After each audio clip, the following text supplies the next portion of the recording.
这个你会吗？我会。哦，所以这个孔明神算是什么？好，这个呢就像我们的变魔术一样。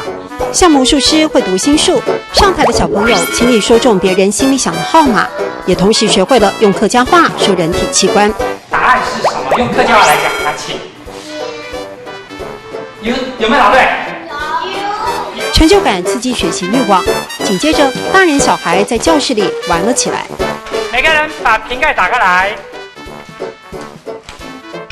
然后来压压看有没有烟。你这有，好棒！教室里一阵阵淡淡的烟雾，小朋友好兴奋。利用水、火柴和保特瓶可以自己制造云，老师趁机再来场客语机会教育。那云呢？客家话呢？很多鱼，鱼。好，我们希望透过比较生动活泼的一个教具，让他们的印象更深刻，然后更长远。啦，滴，啦，滴。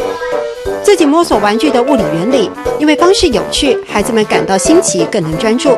陪着来的父母一样投入，还有新传师来旁听学习。